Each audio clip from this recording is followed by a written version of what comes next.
نحمدہ ونصلی ونسلم علی حبیبہ الکریم اما بعد۔ السلام علیکم ورحمۃ اللہ وبرکاتہ۔ حضرات گرامی، ایک مسئلہ کافی دن سے سامنے آ رہا ہے اور ابھی کیونکہ رمضان مبارک چل رہا ہے تو ایک نئے انداز سے یہ مسئلہ سامنے آیا کہ کچھ لوگ ہر روز سحری کے وقت ایک پوسٹ ڈالتے ہیں اور روزے داروں کو، ایمان والوں کو مبارکباد دیتے ہیں کہ آپ کو دوسری سحری مبارک ہو، تیسری مبارک ہو، چوتھی مبارک ہو۔ اس طرح سے یہ میسج چل رہے ہیں۔ اس کے جواب میں کچھ لوگوں نے سوشل میڈیا پر یہ کہا کہ یہ بدعت ہے، یہ غلط ہے، یہ ناجائز ہے، کہ لوگ اس کو منع کر رہے ہیں کہ یہ سحری میں مبارکباد نہ دی جائے کہ دوسرا روزہ مبارک، تیسرا روزہ مبارک، اور یہ بدعت ہے۔ بدعت یہ کوئی ہوا نہیں ہے، بدعت یہ کوئی کینسر نہیں ہے کہ جسے لگ گیا اس کا خاتمہ ہونا ہی ہونا ہے، بلکہ بدعت کو آپ ایسا سمجھ لیجئے کہ بدعت پانی ہے، بدعت صرف ایک پانی ہے۔ اس پانی کو اگر آپ شربت میں ملا کر پلائیں کسی کو تو ثواب ملے گا، اور اگر اسی پانی کو آپ شراب میں ملا کر پلائیں تو اسی میں آپ کو عذاب ملے گا۔ بدعت کا استعمال اس کو صحیح یا غلط بناتا ہے۔ بدعت اپنے اندر خراب چیز نہیں ہے، بلکہ بدعت کا استعمال اس کو صحیح یا غلط بتاتا ہے۔ اب بدعت بری بھی ہوتی ہے، جیسے اس کو بدعت اعتقادی کہتے ہیں۔ جو بدعت خراب ہے، جو بدعت جہنم میں لے جانے والی ہے، کہ جیسے رسول پاک علیہ الصلاۃ والسلام نے ارشاد فرمایا کل بدعت ضلالہ، ہر بدعت گمراہی ہے۔ تو یہ بدعت کون سی ہے؟ یہ بدعت ہے اعتقاد والی، عقیدے والی۔ جیسے اسلام نے ہمیں عقیدہ دیا، رسول پاک علیہ الصلاۃ والسلام نے ہمیں عقیدہ دیا کیا؟ کہ اللہ تبارک و تعالی ایک ہے۔ اب اگر کوئی دو ماننے لگے، بدعت۔ پیارے آقا علیہ الصلاۃ والسلام نے ہمیں عقیدہ دیا کہ اللہ تبارک و تعالی ہر برے کام سے بری ہے، منزہ ہے، پاک ہے، وہ کوئی برا کام نہیں کر سکتا، کوئی غلط کام نہیں کر سکتا۔ یہ عقیدہ پیارے نبی نے عطا فرمایا ہے۔ اب اگر کوئی یہ عقیدہ رکھے کہ خدا جھوٹ بول سکتا ہے، خدا چوری کر سکتا ہے، خدا زنا کر سکتا ہے، یہ بات میں اس لیے کہہ رہا ہوں کہ دنیا میں ایسے لوگ بھی ہیں کہ جو اپنے آپ کو مسلمان کہتے ہیں اور یہ عقیدہ رکھتے ہیں کہ خدا جھوٹ بول سکتا ہے، چوری کر سکتا ہے، زنا کر سکتا ہے۔ غرض یہ کہ جو کام بندہ کر سکتا ہے وہ خدا بھی کر سکتا ہے۔ ایسے لوگ ہیں دنیا میں جنہوں نے لکھا ہے یہ بات۔ تو یہ بات میں نے اس لیے آپ کو تفصیل کے ساتھ بتائی، ورنہ کوئی سوچ سکتا ہے کہ ایسی ایسی باتیں کر رہے ہیں مولانا صاحب کہ صاحب خدا چوری کر سکتا ہے۔ یہ بات مثال میں بھی دینے کی کیا ضرورت ہے؟ تو مثال میں دینے کی ضرورت اس لیے آئی کہ کچھ گھٹیا لوگ اس دنیا میں ایسے ہیں کہ جنہوں نے ایسا لکھا ہے، اور وہ مسلمان نام سے ہی پہچانے جاتے ہیں، مولوی کہلائے جاتے ہیں۔ تو یہ عقیدہ رکھنا کہ خدا چوری کر سکتا ہے، جھوٹ بول سکتا ہے، یہ عقیدہ بدعت ہے جو جہنم میں لے جانے والا ہے۔ پیارے آقا علیہ الصلاۃ والسلام نے ہمیں عقیدہ عطا فرمایا کہ خدا تعالی ہے جو ہمیں رزق دیتا ہے۔ اگر کوئی یہ عقیدہ آپ رکھ لے کہ اللہ تعالی نہیں دیتا، کوئی دوسرا ہے جو رزق دیتا ہے، یہ بدعت ہے، یہ عقیدہ بدعت ہے جو جہنم میں لے جائے گا۔ تو جو بدعت سراسر جہنم میں لے جانے والی ہے، سراسر گھٹیا ہے، خراب ہے، وہ بدعت اعتقادی ہے، عقیدے والی بدعت ہے۔ اب دوسری چیز آتی ہے عمل کی بدعت۔ عمل کی بدعت کیا ہے؟ کہ ہم وہ کام کریں کہ جو کام رسول پاک علیہ الصلاۃ والسلام نے نہ کیا ہو یا ان کے زمانے میں بھی نہ ہوا ہو۔ جو ان کی حیات ظاہری کا زمانہ ہے. ویسے تو ہر زمانہ ہی ان کا ہے، ہر زمانہ میرے حضور کا ہے، تو ہر زمانہ ان کا ہے.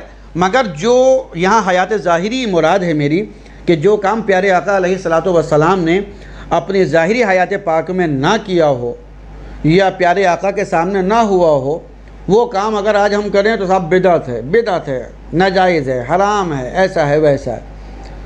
میں آپ کو عرض کروں کہ بدعت جو عمل والی ہے اس کی بھی کئی شیخیں ہیں. کبھی یہ بدعت مکروہ ہوتی ہے، کبھی یہ بدعت ناجائز ہوتی ہے، کبھی یہ بدعت حرام ہوتی ہے، اور کبھی یہ بدعت باعث ثواب بھی ہوتی ہے. یہ بدعت کرنے پر ثواب بھی ملتا ہے. چنانچہ پیغمبر اسلام علیہ الصلوۃ والسلام نے ہمیں طریقہ عطا فرمایا کہ کھانا کھاؤ تو بیٹھ کر کھاؤ. اب کوئی کہے نہیں ہم تو کھڑے ہو کر کھائیں گے، ہم تو ٹہل کے کھائیں گے، اب یہ بدعت جو ہے یہ سنت کے خلاف ہے، ناجائز و حرام ہے. پیارے آقا علیہ الصلوۃ والسلام نے ہمیں سنت عطا فرمائی، طریقہ عطا فرمایا، کھانا کھاؤ، پانی پیو دائیں ہاتھ سے. اب اگر کوئی بائیں ہاتھ سے کرتا ہے تو یہ بدعت ہے، یہ ہے کہ جو گناہ ہے. تو یہ بدعت جو عمل والی ہے یہ وہ ہے کہ جو غلط، عمل میں بھی غلط ہے. لیکن بدعت عمل والی کبھی کبھی باعث ثواب بھی ہوتی ہے. جیسے پیارے آقا علیہ الصلوۃ والسلام کے زمانے میں وہ کون سی مسجد تھی کہ جس میں ایئر کنڈیشن لگا ہوتا تھا؟ وہ کون سی مسجد تھی کہ جس میں قالین بچھے ہوتے تھے؟ وہ کون سی مسجد تھی کہ جس میں پنکھے لگے ہوتے تھے؟ لیکن آج ہر مسجد میں ہوتے ہیں. عام طور پر مسلمان اپنے والدین کے نام سے، دادی دادا کے نام سے، بزرگوں کے نام سے مسجدوں میں مصلے بچھواتے ہیں، قالین بچھواتے ہیں، ایئر کنڈیشن لگواتے ہیں. کیوں؟ تاکہ ہمارے والدین کو ثواب پہنچے، ہمارے دادی دادا نانی نانا ان کے نام سے لگوائے ان کو ثواب پہنچے. بدعت ہے. پیارے آقا نے کبھی قالین نہیں بچھوائے، کبھی ایئر کنڈیشن نہیں لگوایا. صحابہ کرام نے کبھی قالین نہیں بچھوایا، کبھی ایئر کنڈیشن نہیں لگوایا. مگر آج ہو رہا ہے اور ثواب کی نیت سے ہو رہا ہے اور ثواب مل بھی رہا ہے. بدعت ہے مگر ثواب مل رہا ہے. اور میں آپ کو کتنی دلیلیں دوں؟ ابھی رمضان شریف چل رہا ہے، میں آپ کو رمضان شریف کے عنوان سے کچھ چیزیں بتاتا ہوں. آپ جب روزہ رکھتے ہیں تو نیت کرتے ہیں. ہر مدرسے کے کیلنڈر میں، پوسٹر میں نیت لکھی ہوتی ہے، بصوم غد نویت من شہر رمضان. ہر پوسٹر میں لکھی ہوتی ہے. یہ نیت کہ جو ہر مسلمان روزے دار کرتا ہے، ہر مدرسے والا اپنے پوسٹر میں لکھتا ہے، یہ نیت کسی حدیث شریف میں نہیں ہے. نہ پیارے آقا علیہ الصلوۃ والسلام نے کبھی یہ نیت فرمائی، نہ صحابہ کرام نے کبھی یہ نیت فرمائی، کسی حدیث میں نہیں ہے. مگر ہر مسلمان روزے دار جہاں اس نے سائرن کی آواز سنی، جہاں اس نے اعلان سنا کہ سحری کا وقت ختم ہو رہا ہے، فوراً وہ یہ پڑھنا شروع کر دیتا ہے، بصوم غد نویت من شہر رمضان. یہ بدعت ہے. یہ نیت منہ سے کہنا بدعت ہے، یہ پڑھنا بدعت ہے. مگر آپ ثواب کی نیت سے پڑھتے ہیں نا.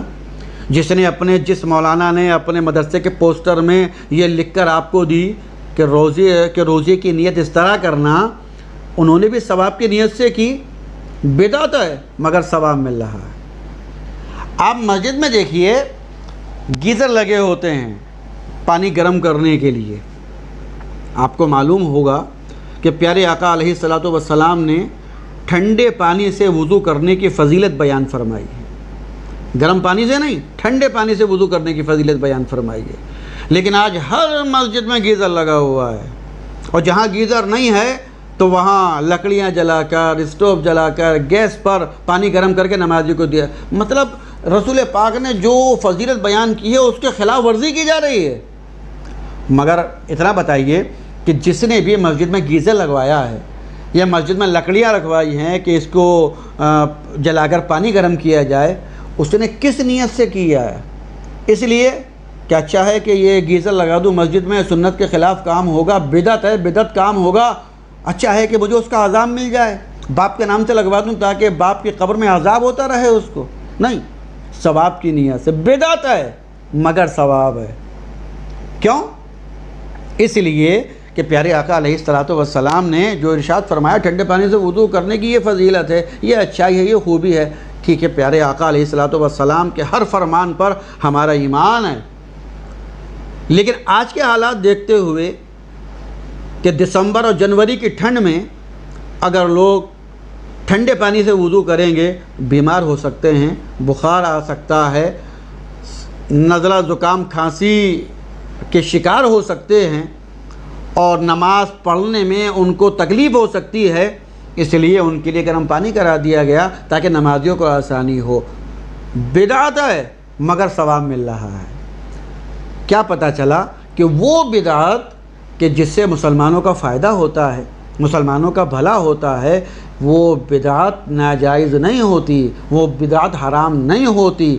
بدعت یا تو عقیدے والی حرام اور ناجائز اور کفر ہوتی ہے کہ جس میں نیا عقیدہ گڑھا جائے، جو عقیدہ پیارے نبی نے عطا فرمایا ہے اس کے خلاف کوئی عقیدہ لایا جائے، اس کو بدعت کہتے ہیں۔ یا وہ بدعت کہ جو سیدھی سیدھی اسلام سے ٹکرا رہی ہو، عمل کی بدعت ہو اور اسلام سے ٹکرا رہی ہو، سنت سے ٹکرا رہی ہو، وہ ناجائز ہوگی، وہ حرام ہوگی، وہ مکروہ ہوگی۔ لیکن جو بدعت اسلام سے، سنت سے، پیارے نبی کے فرمان سے نہیں ٹکرا رہی ہو، عملی بدعت ٹکرا بھی نہ رہی ہو، اور ساتھ ہی ساتھ اس میں مسلمانوں کا فائدہ ہو، ایمان والوں کا فائدہ ہو، تو وہ بدعت ناجائز و حرام نہیں ہوتی، بلکہ اس بدعت میں ثواب ملتا ہے۔